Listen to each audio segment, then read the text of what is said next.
Yo check, made us bad. 7-0! Magingay! Barakay! Made us bad, di kalikay sa aning dula. Made us bad, pinuga ay hatod makuha. Made us bad, pauto kay raang tinguha. Made us bad, pilding mo tulo laging luha. Made us bad, di kalikay sa aning dula. Made us bad, pinuga ay hatod makuha. Made us bad, pauto kay raang tinguha. Made us bad, pilding mo tulo laging luha. Made us bad, di kalikay sa aning dula.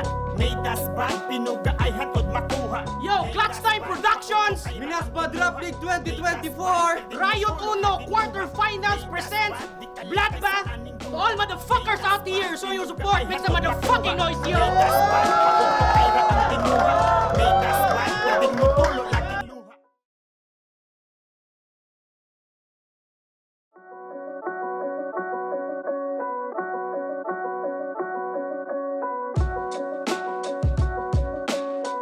Superior Satiric Maiden.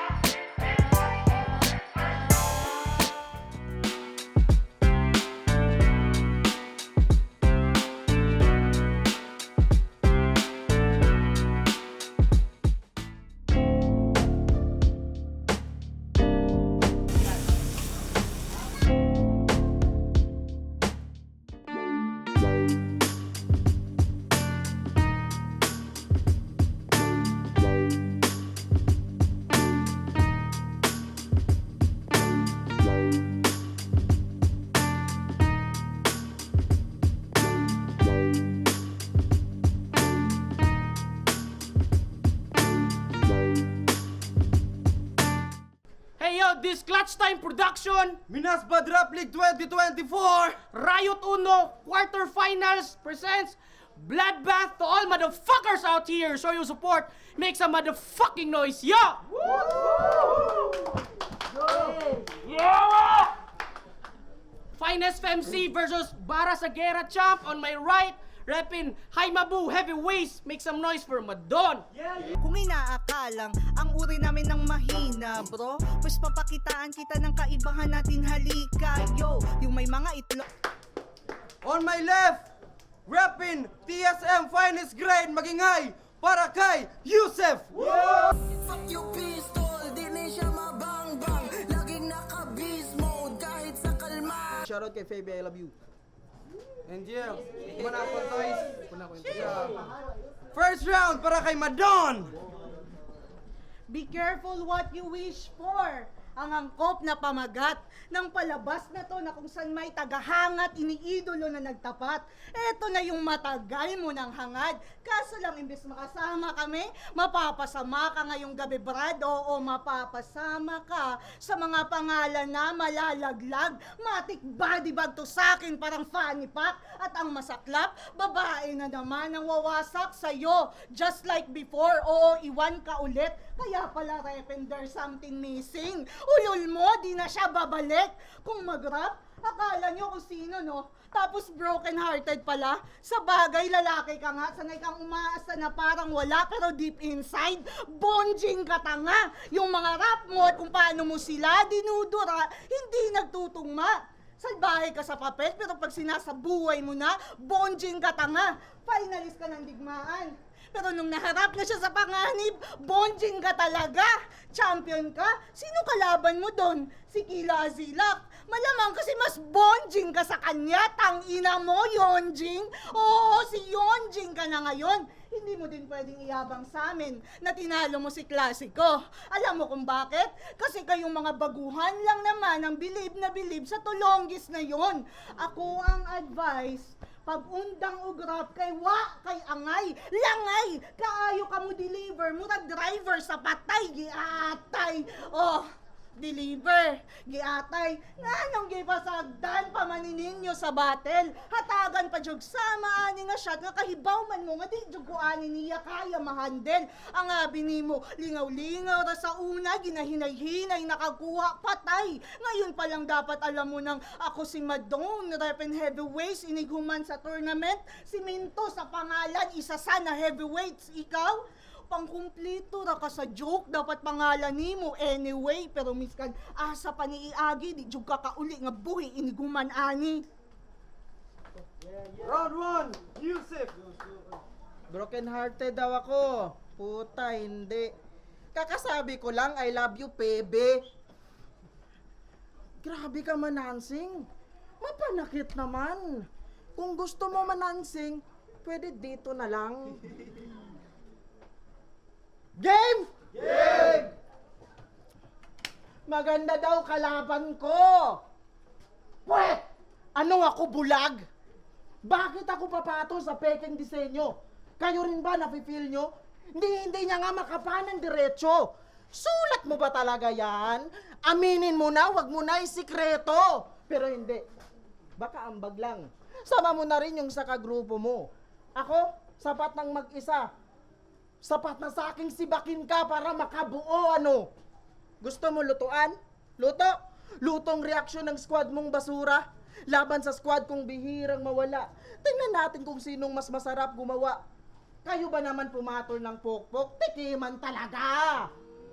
Nag-reference ka pa ng Stormbreaker? Puta, bobo ka.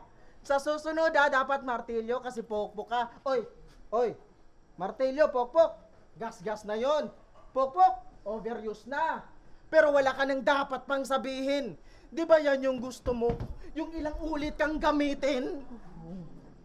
Kasi bago to nag-heavyweights, pinapili siya kung sakit o ginawa. Pinili niya sakit, puta di ako naniwala. Parang pangungusap lang yan. Pag maraming option, kinakama. Try mo sa akin gawin yan. Promise, lahat pasok. Parang may curfew. Wala nang dapat pag-usapan pa, babaha ng dugo, yeah, I dare you. Kasi di ba, pag wala nang pinag-uusapan ng kasunod, ay period, ano? Kama at period? Yung reference, pinilit ba? Kama, tas period. Ibig sabihin nun, kung may susunod, tumigil na. Kasi welcome. Welcome sa aking silid-aralan. Kung saan meron kayong mapapala, tuturuan ko kayong makita ang mga mali nyong ginawa. Ilabas ang libro, buksan ang unang pahina. Bawal pasaway sa klasiko. Ay, nagawa mo na pala. Klasiko? Ikaw? Meron kayong ganon? Mas bagay ka sa TSM. There's something in Madon. Pero bakit? Bakit nyo sinuntok? Bakit nyo pinilit? Ikaw ang ugat nun, Madon. Alam yan ng lahat ng sumilip. Nagrambulan sila, Derricks. May mga basag na red doors sa paligid. Gustong umawat ni Macbox pero di siya makasingit. Maski si Cranel. Yung lover boy na wala ng pag-ibig. Nagkagulo na, Madon. Hindi mo man lang ba na maisip? Madon, babae ka pero yung kalat mo di mo man lang mailigpit. Putangina! Bilang lalaki sa babae, ako'y pagod na ang umunawa. Ang mas mapait doon sa lalaki pa manggagaling yung salitang buraraka. Di na ako magre-rebat? Oo, tama ka na. Pero tama na kasi pag sinagad mo yan tama mo, baka tamaan ka. Ang sarap pa naman mang-api ng mga bonjing, lalo na kung ganto hulma. Pero bully daw to sa kanila. Oo, inaaso-aso siya. Askal lang ang pilyang to, pero pag pinakain kita ng sipa, di mo gugustuhin. Paki ko sa red card, ano ka, F4? Di ako maarte, pero minsan kailangan mo mag-effort. F4. Arte, effort, teka, huwag niyo guluhin. Ngayon alam mo nang pag pinakain kita ng sipa kung san-san ka makakarating na parang gala ka lang din. Chicken lang sa akin tong nag-aalaking, oh. Sinarsahan ko na. Para kahit di mo kaya lunukin, at least di ganun kasama namnamin, ano? Gets mo ba? O kailangan pa-deliver para grab mo lang. Pinapakain ko na sa'yo lahat ng sinasabi mo nang hindi mo alam. Gantong mag-rap ng may laman. At kung feeling mo na mas magaling ka pa sa akin, yon gutom lang yan. Spoon feed to sa bonjing na lumaki sa yaya. Pero di sila mayaman, katulong kasi yung mama niya. Pero hanggang ngayon, di niya pa din natutulungan kasi nga bonjing ka. Kakahabol mo dyan sa pangarap mo, yung responsibilidad mo sa magulang mo, tinakbuhan mo na. Tapos, mag-aangas ka sa amin? Aasta kang may tira ka. Hoy, yung mama mo, tinitira na ng amo niya. Bonjing ang pota. Ano, masakit? Ano sasabihin mo? Midwife mama mo? Oo, midwife, medyo asawa kay kabet. Kabet, anak ka sa kabet. First name Yonjing, last name kabet. Oh, rounds niya na. Mag-ingay kayong lahat para kay Yonjing kabet, oh. Midwife ang mama ko. Puta, may kalalagyan ka. Kapag sinibak kita, yung bilat mo, magagawasan na. Putang ina. Di daw dali mo bigay si Madon. Sure ka? So ano gusto mo? Sa harap? Para magkasalubong? Tiyan sa tiyan? Oo, gutom sa gutom? O baka sa likod? Sabi ko baka sa likod. Ganyan ito kalusog. Di ka na makakatayo pagkatapos na parang nakahiga na pagong. O, baka naman sa itaas. Gawa natin ng TikTok, malay mo mag-viral din yon. Pero kung gusto mo sa ibaba, kung naibaon, pwede natin kailubong. Sa harap, likod, taas, baba, di daw dali mo bigay si Madon. Kayang-kaya kitang tirahin, alam ko lahat ng posisyon. Oh, bastos. O sige, para di ka mabastos, palit tayo. Kami naman yung babae, ikaw naman yung lalaki. Kayo na yung laging nakukulong.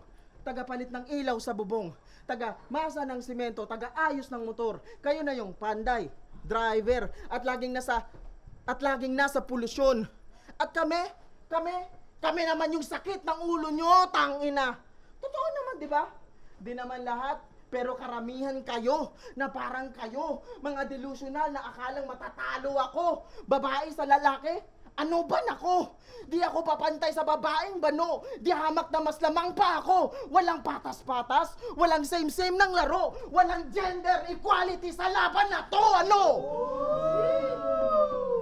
Ibig sabihin nun, di ako magpapatalo sa TikTokeries. Even only week lang yung paghahanda, ito yung in-improve na week. Ako yung weakness nyo, babae.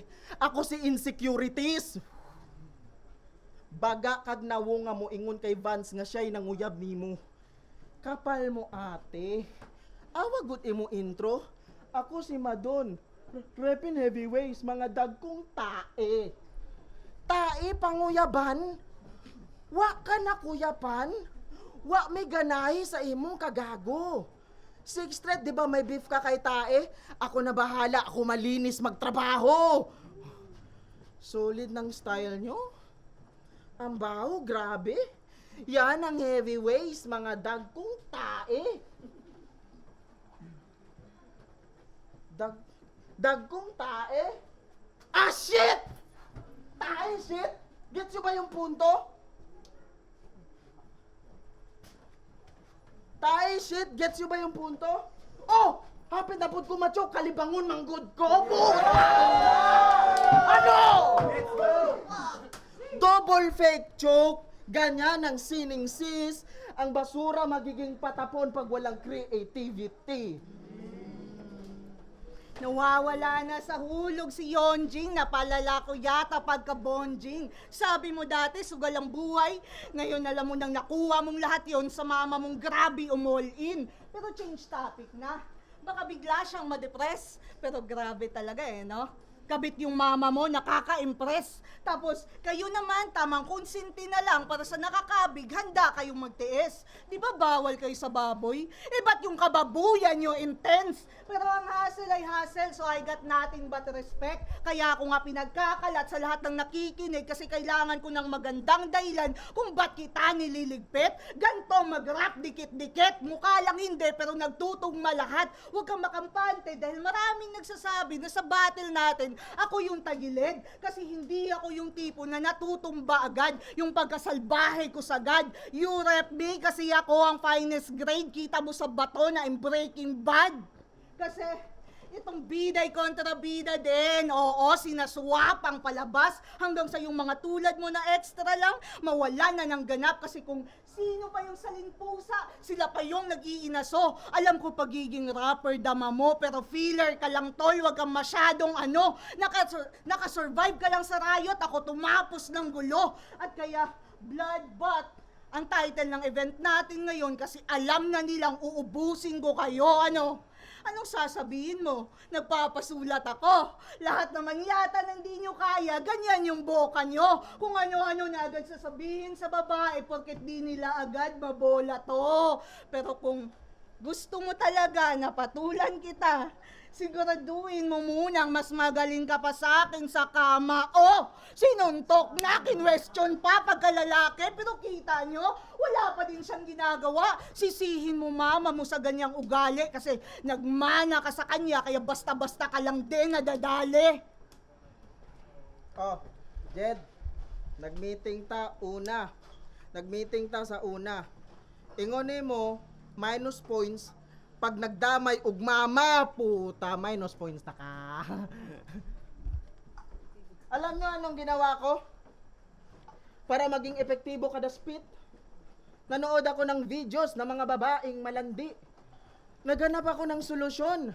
Paano ba talunin si Madon? Nakaka-overthink. Kaya nag-search ako sa Google on how to fuck a bitch. Nag-search ako ng ganun. Nagmukha akong grade 1 na wala pang karanasan sa kama. Saktong nakikinig tayo sa mga tira niyang pambata. Pero di na pwede yan. Big boy na si Joseph, meron ng dedication. Nakikipagsabayan na sa mga lagi niyong minimension. At kung ito yung babala, tingin ko sign of exploration. At kung sa panganib nakawala, pues ito yung final destination. Ano? Ewan ko ba kasi kung bakit gumagawa tayo ng horror movie in which nauunang namamatay yung mga katulad mong bitch. It means pang intro ka lang. Dibigatin yung lines. Kung si Vance nakubi sa landing, ito final destination, kinancel yung flight. Ibig sabihin, duwag ka. Di katulad ko na kada babangon, mas malakas pa sa kahapon na kung papasok sa rap, dapat daladala ko pagka-champion. Ganyan ang Pinoy, hindi pumapasok ng walang baon. Kasi malakas-lakas nung kalaban ko. Kabad trip, naiiba si Madon. Sabi ng mga barkada niyan, plastic. Iba yung naiiba sa kakaiba. Ewan ko kung saan ka sumabit. Pero kung ikaw yung naiiba talaga, ako yung anchor na nakatali sa black sheep. Gets mo? Kaya ibaba mo ako.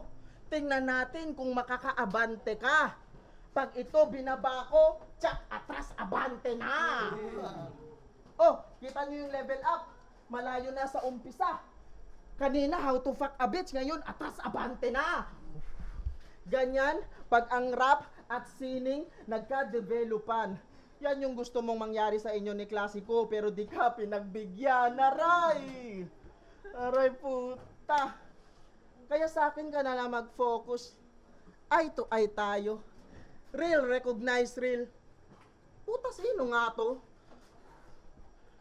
Pero di bali na. Ito yung labanan ng dalawang bolong matatalim. Kung si Madon, sick. Ako naman yung magaling. O, sick ka, malakas, solid ka sa laro. Ako naman yung magaling, di na kailangan ng gamot. Di tulad mo, na kay daming tamod na nilunok. Anong Jensen versus everyone? Yusef versus mga kasama mo sa loob! Time.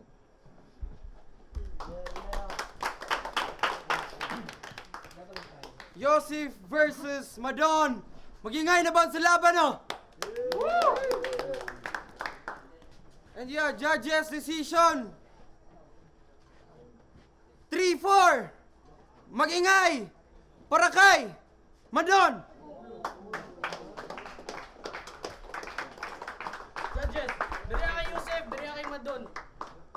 Yo, Chris Calisa, aka Dice, laban ni Yusef tsaka ni Madon. So, ang round 1, Madon.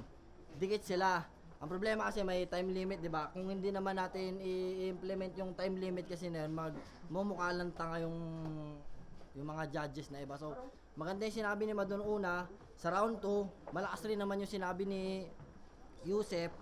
Kaso nga lang, doon sa time limit, hindi ko siya makuha na sa kanya yung buong round, gawa nung wala siyang magandang ender. Kasi nga, ang sabi nung organizer, kailangan hindi counted yung mga lumalagpas sa minutes. So, syempre, base tayo sa minutes. Sa punchline naman, doon tayo kay Madon, doon sa skull niya, tsaka yung mga may mga hidden siya doon na hindi gaanong napapansin, natutulugan. Sa round 3 naman, although pag ano naman si Yusef noon, kaso nag-plane siya doon sa round 3, garawa ano paulit-ulit na angle, tapos parang medyo kasi kung battle rap naman, parang sa akin lang, opinion ko bilang judges, para sa akin kasi kung technicality lang, nandoon ako kay Madon, paulit-ulit na angle ni Yusef. So, 1 kay Madon, 3 kay Madon, 2 kay Yusef, tapos time limit. So, sa masusunod na laban, strict nyo yung time limit para maganda. Yo, JG, ako pala isa sa bumoto kay Joseph. Nagbibigay ako ng punchline ng A, B, C, A for solid na punchline. Round 1, Yusef, may 6 na B punchline at isang A punchline. Mas lumamang sa direktahang punchline. Kay Madon naman, binigyan ko siya ng 4 na B punchline at 2 C punchline. Kaya round 1, Yusef.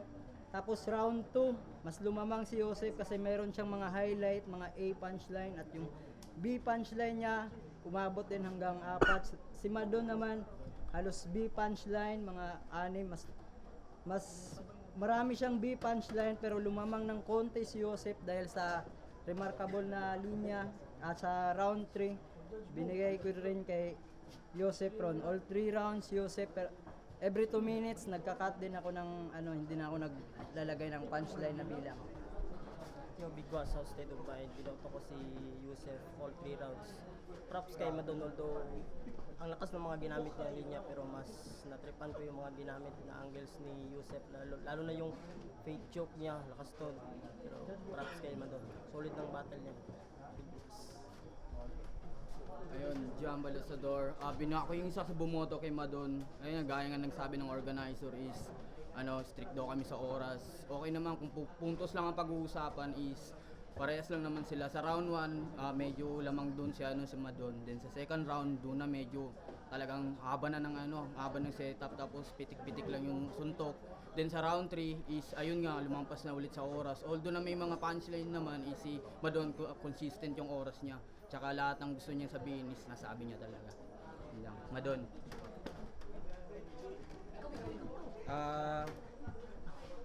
Nag-base ko sa written o punchlines, walay apil lampas kay ginapakita ni course ang time, no. So 2 minutes stricto, wala na ko gapaminaw kaayo. So haymakers gapaminaw ko 0 to 2 minutes lang yun. Para sa kuha, napansin ako, actually expect po ko na mag-rise sa occasion si Madon, pero ako napansin murag medyo na gamayng angles na nag-improve po si Yusef. Di bali na yung minutes sa sobra, technicality always natin keep in mind yon. But then again, akong gihimo, cut ko sa 2 minutes, wala na ko naminaw, honest ko ani, kabalo si course wala na ko gakuan. That's why akong boto round 1 dikit, pero dito ko kay Yusef. Round 2 Yusef, round 3 Madon. Weigh in tanan-tanan, so 2-1 Yusef. Yo, Pixundi, sabihin ko na agad, mahirap talaga mag-judge sa mga ganito. Kasi nga, may mga sinusunod kami mga judge, may mga sinusunod kami na kailangan talaga namin sundin. So, round 1, bigay ko kay Madon. Kasi nga, sinunod namin, mapansin natin kay Exodus, round 1 to round 3 is lampas talaga siya sa oras. Hindi niya talaga nasunod yun. Then, ang round 2 naman ang round 2 ni Exodus, binigay ko sa kanya yung round 2 kay Exodus. Sakto yung ribat ni Exodus doon na bawal talaga naman magulang dito ganyan.